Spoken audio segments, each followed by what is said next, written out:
And we'll walk around compound, we'll see tigers, and then hear some squeaks and hopefully see some Pete's. Reek. Reek, reek. Hi, kitty. Look at you. This is Riku. It's one of the intrepid care house meows. She lives here in the vet center with the interns and Rachel and stuff like that. She's very cute, very sweet. A little lacking in the brain department, I will say. Look, she's very special. And she doesn't really meow too often. She like yells, and it kind of resembles a meow, I guess. She's a good mouser. She's a good mouser. Hi, baby. And she hangs out with these guys. I mean, she doesn't go in there with them, of course. That would be crazy. That would be slightly crazy. But for those of you trying to guess, like, okay, well, which cat's he gonna start with this one? Oh! Trick Kitty. Trick Kitty. Did any of you guess Riku? Probably not.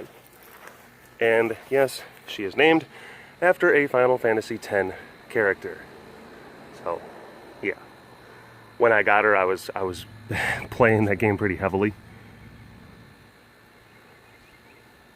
We gotta destroy Sin. Ah, ha, ha, ha, ha, ha. For those of you who are familiar with that game, you know that reference. It is very cringe-inducing. The worst moment of that game, by far. Almost ruins the entire thing. Oh, it's horrible. It's horrible. Hello, all you big cat lovers out there. It's me, Derek, again. Welcome to another super duper fantastic episode of the Walk Around the Compound webcast. Don't got much schmutz. Sorry about that. I should check my lens before I start filming. I should do a schmutz check, but I don't. I always, I start filming, and then when I turn it around to do the hello all you big cat lovers, like, I notice, like, oh, there's a little bit of schmutz there. Hi, bud.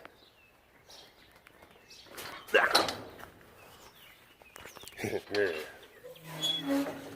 a little warm out, but not overbearing. Not overbearing. It's pretty decent. I've been watching the new episodes of Trailer Park Boys on Netflix. I watched the Trailer Park Boys before it was cool to watch Trailer Park Boys. It's actually my buddy Simo from back home in Wisconsin. He keyed me into Trailer Park Boys like back in like 2005, 2006. I was visiting home and he's like, you gotta check out this show, bro.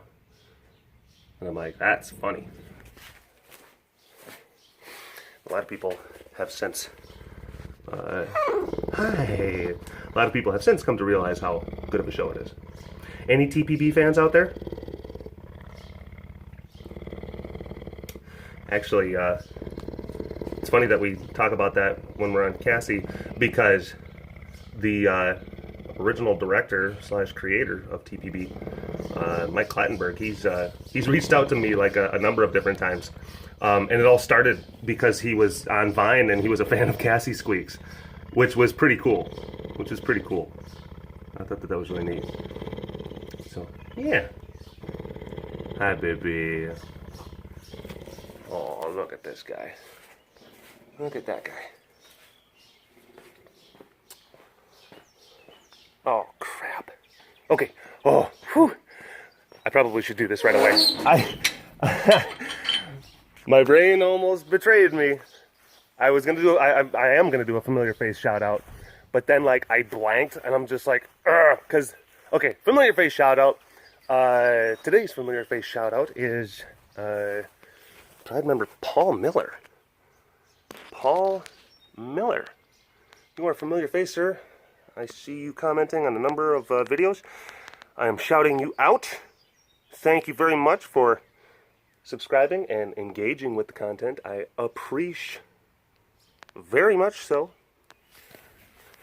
You were up and walking around and talking and stuff like that just a little bit ago. And then she's like, well, it's nap time now. You should have came and filmed when it was get up and walk around and talk time, Derek. But you made the mistake of filming during nap time. No, but I was going to do the familiar face, but then I'm sitting there thinking, like, okay, what was this guy's name? Like, Paul. Oh, no. Oh, no. Paul something. Oh, sleepy. Oh, the humanity. What has happened here? What happened to these tigers?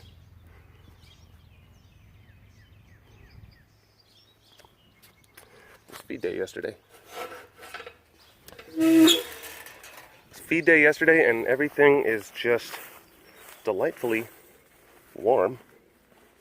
Not overbearingly warm, but just nice. You know how like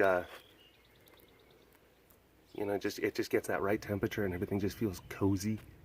I think that's kind of what these guys are kind of going through right now. Cozy kitties. Cozy kitties. Here's a Pete. Look at that thing. It's a Luca Pete. Luca Pete.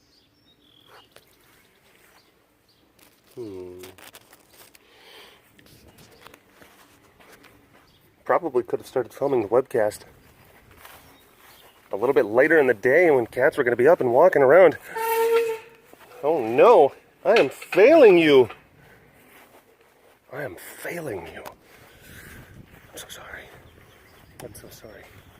It's just going to have to be, us, me and you.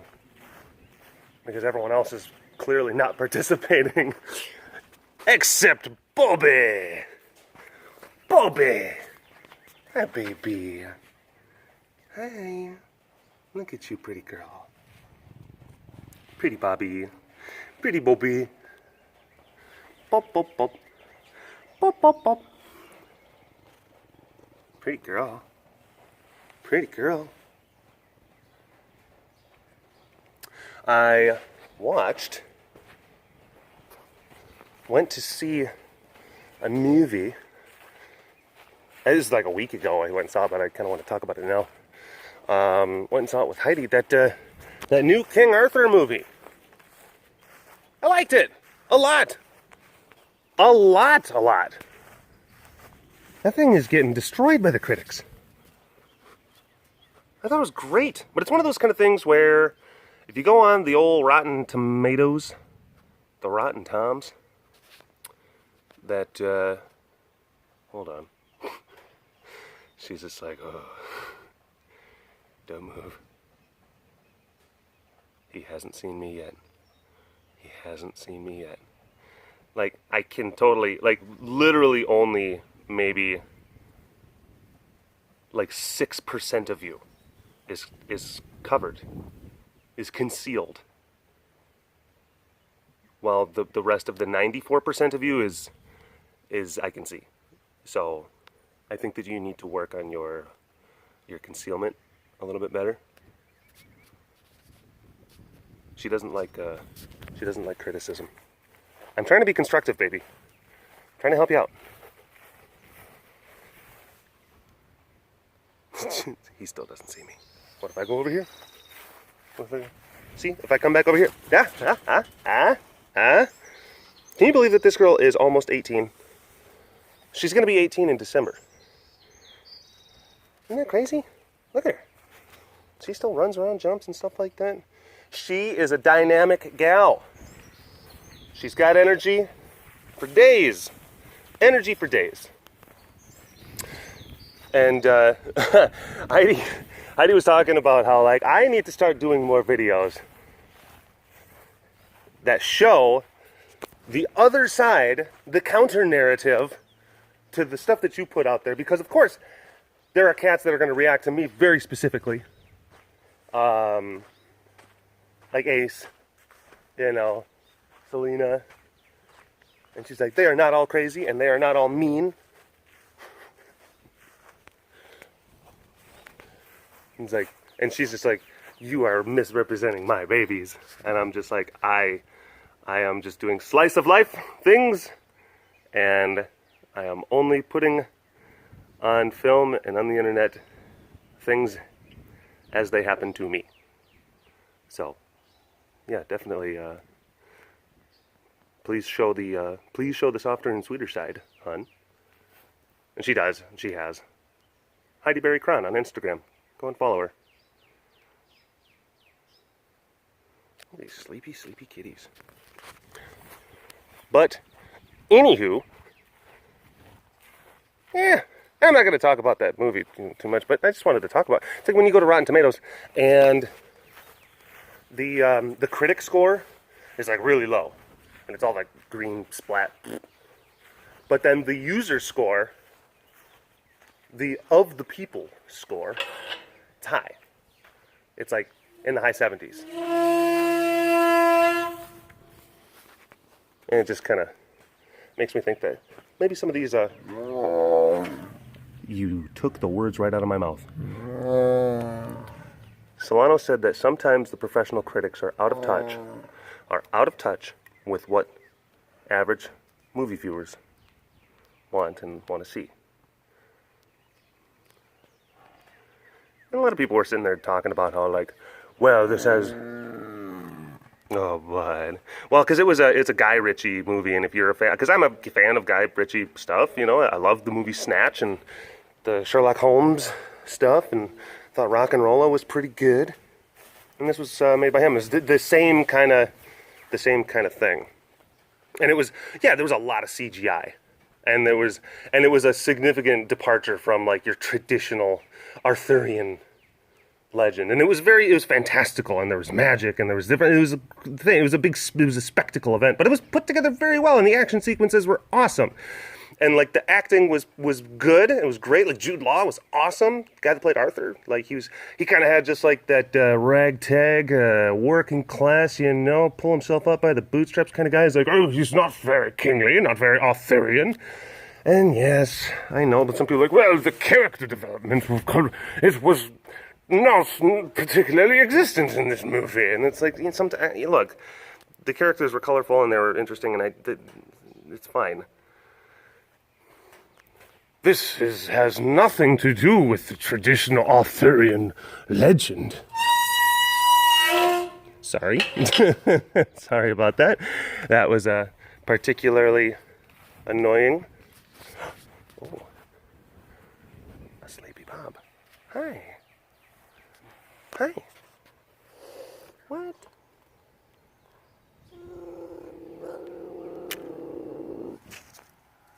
Okay. Go back to sleep. Go back to sleep. There's no kitties for a little bit. Bippity. Boppity. Teleport. Ooh. Hi, bud. Hi, Mr. Man. Oh, hi. Oh, sorry, your meat's right there. Hi. Hi, old guy. Oh, he's giving me a little bit of business. It's like, yeah, it's like I partially want to come over and say hello, and I also partially want to tell you, get away from my proteins. Old man. Old man chomp chomp. Get off my lawn. You whippersnapper. You snapper of whips. You might want to take your meat and put it in the shade, bud. Don't you think? Hey. Hi, mister. Yeah, what a good boy.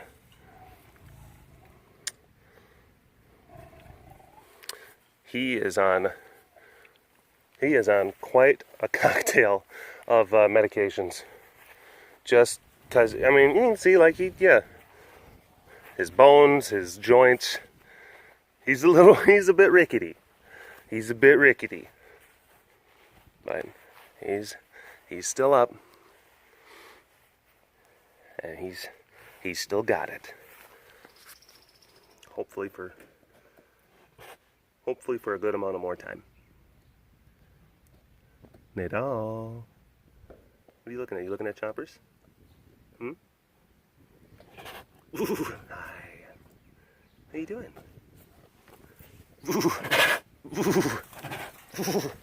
Where's your brother? Where's your brother? Where's your brother? Aw, look at you. Look at you.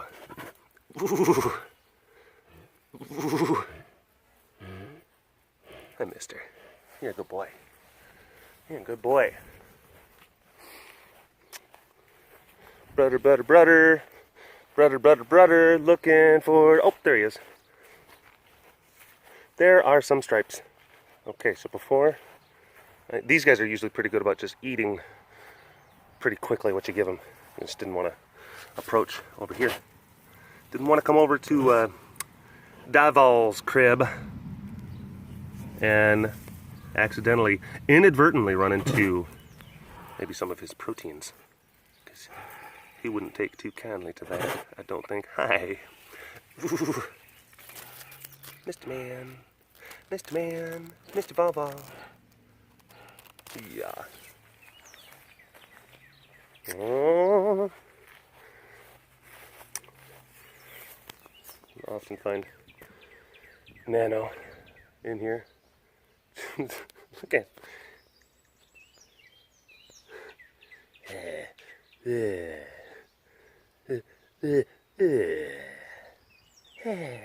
Actually, yeah, she's a girl, so she'd be like,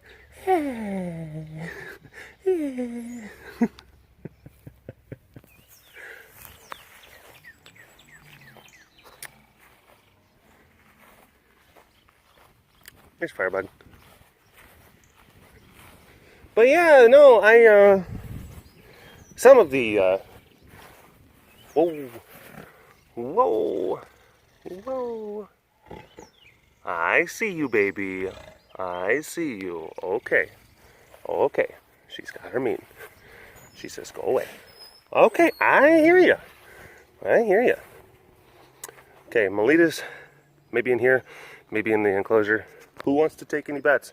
Is Melita going to be, protecting some food? Is she going to be in a weird mood? Is she going to be sweet? Let's see. Let's take a guess. Place your bets. Place your bets. Hey, she's in here. Hi, baby. Mita Pita. Mita Pita. She's sitting up. It's hard to... I know you can't really see. Yeah. Here she is. It's like she's looking at fire through the cracks in the wall. Kind of being a bit of a creeper. Mita Pita. Okay, well, I guess, annoyed indifference is what we got. Did anyone guess annoyed indifference? Yeah, these kitties. They are not, and again, I take responsibility for it. It's not their fault. This is the time I chose to film a webcast. Ugh, really?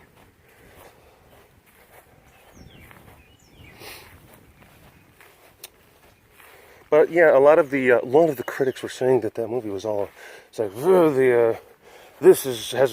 it's such a far departure. Hi, baby. Hi, sugar pie.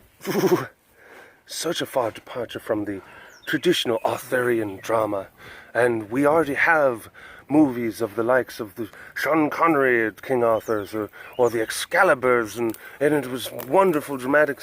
But this is like a different interpretation, and it's like people get like kind of weird and bent out of shape about retelling stories, and a lot of times I like to see stories retold. I like to see a different artist's take on something that is a familiar kind of thing. I don't necessarily think that means that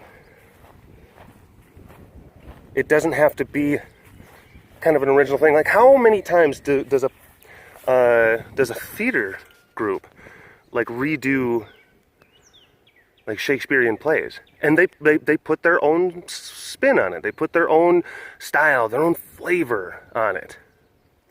It's why we've seen like 100 different Spider-Man movies in the last 15, 20 years, or we see like these familiar stories getting kind of retold.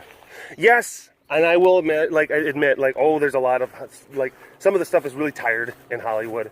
I get it. And a lot of times they're just crunching numbers and they're just doing dollars and cents kind of things. Whereas it's like, okay, well, this had a big return on the last time, so let's see if we can just kind of up the ante and then just kind of take it like a formulaic approach, and we'll put it out to the masses and they'll eat it up because they're dumb.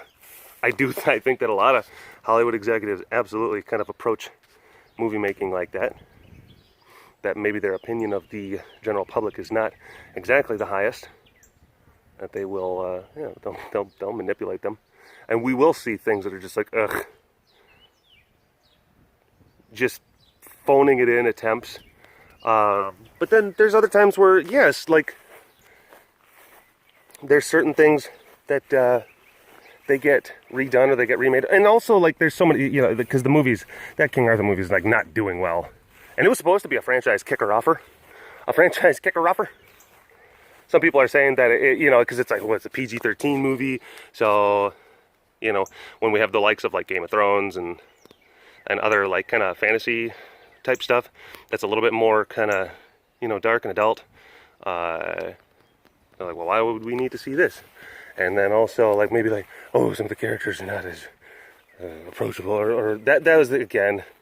But the people, the regular Joe Schmoes, the regular schmucks who went and saw it, everyone is like saying like, this is a great movie. I don't know what these critics are talking about.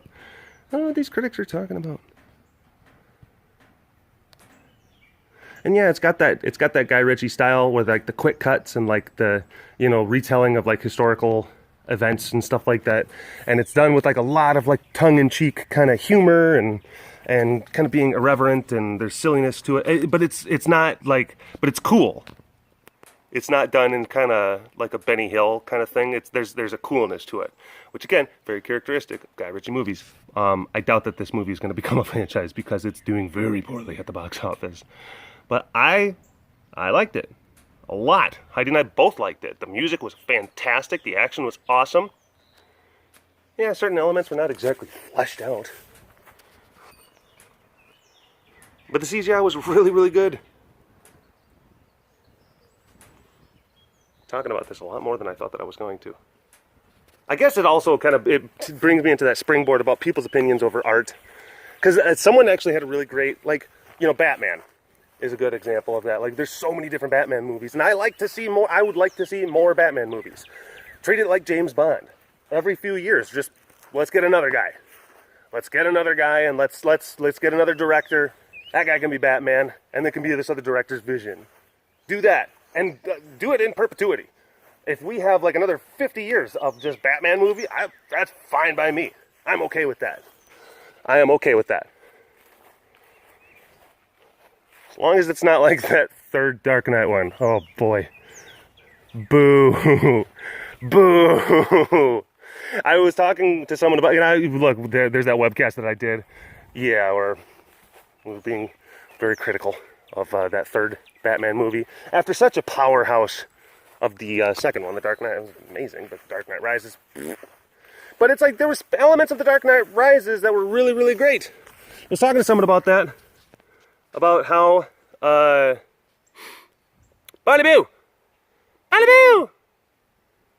I was talking to someone about that, about how it's like you have this really wonderful kind of like, hors d'oeuvre spread.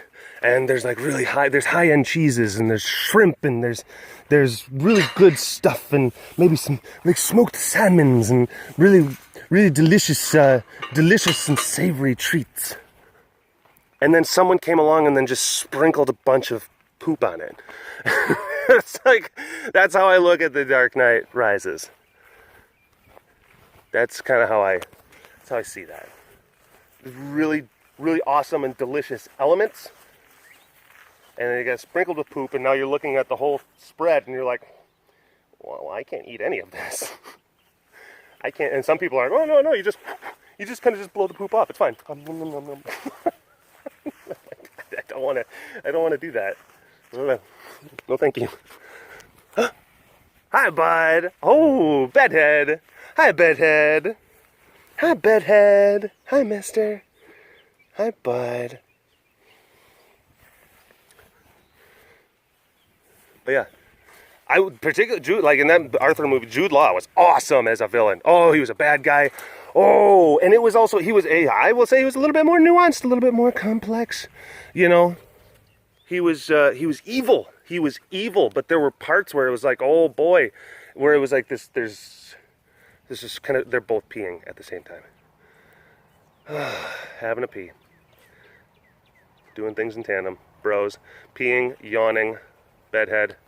And now we're going to go and inspect it. Celery. Hi, Zoobs.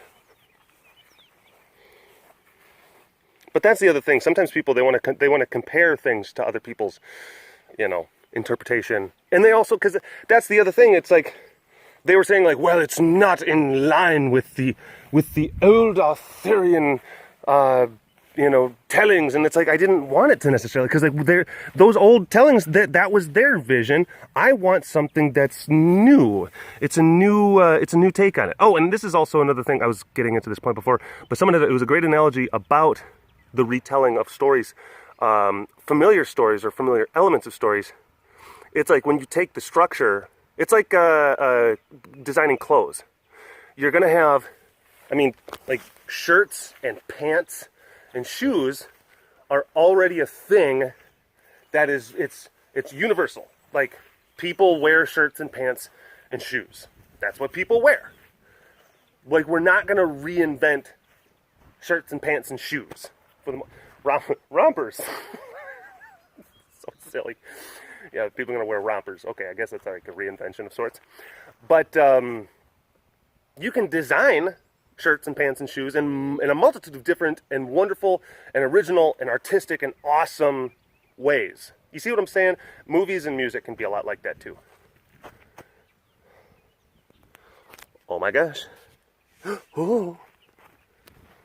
I don't think that we've really talked about this. Oh my gosh. Look at the new platforms. They're so excited. Boomer and Slate are so excited about their new platforms. You can just see just the boundless energy that it brings out in them. Yeah, Heidi put these guys in here the other day. This is the stuff that we've been working on.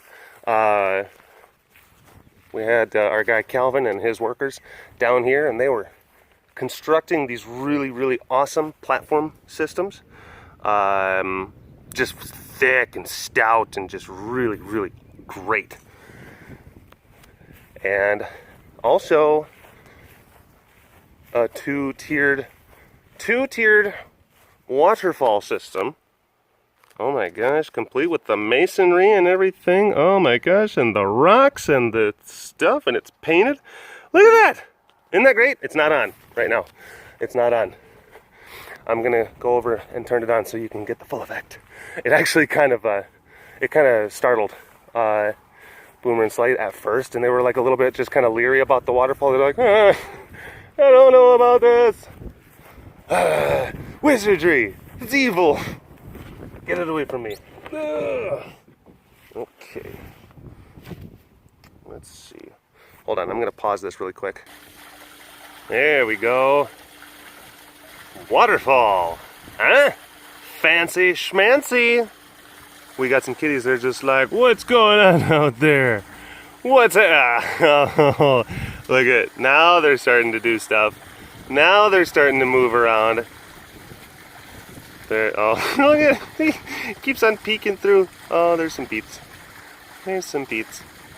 Alright, maybe they'll be willing to get up here in just a little bit. Let me go and talk to these guys first.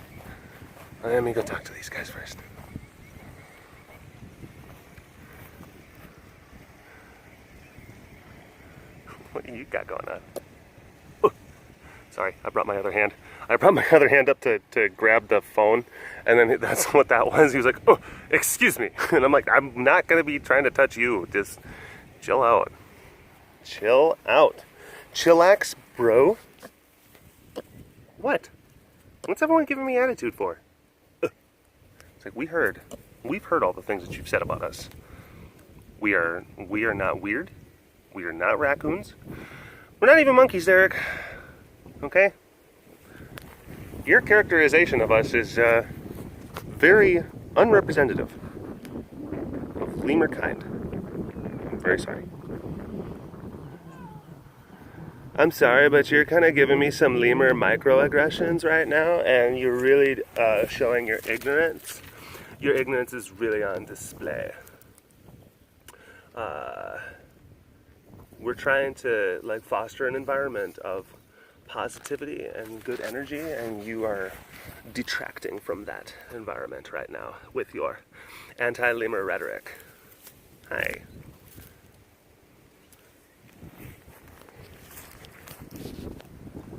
This is my rock. Oh my gosh, oh my gosh. Heightened voices. Goodness.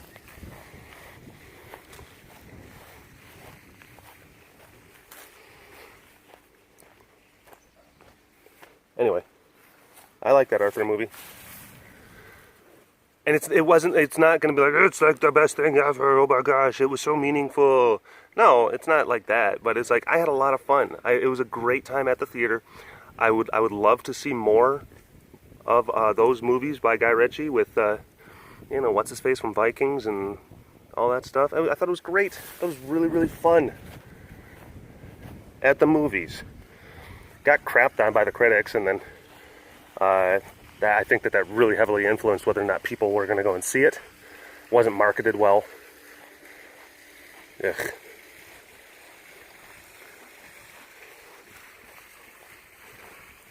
That's it. This is movie talk with BigCatDerek. I talk a lot about movies. Ebbe. Oh, anyone else ever play that Until Dawn game? Got it on PS4. Until Dawn. It's like a horror game, but you choose. It's like a choose your own adventure kind of thing. It's really good. Me and Heidi and our eldest Des, we've been playing it, and it was awesome. It was awesome. Like, there's dozens of different endings, and not everyone is gonna live, and it's all dependent on your choices. It was really fun. Really fun. Anyway, I think we're done. This has not been, I will say, not been the best webcast, but, they're not always going to be home runs. Not always going to be home runs. Anyway, thanks for watching, as per usual. If you're not already subscribed, consider hitting that subscribe button, and I'll talk to you later, okay?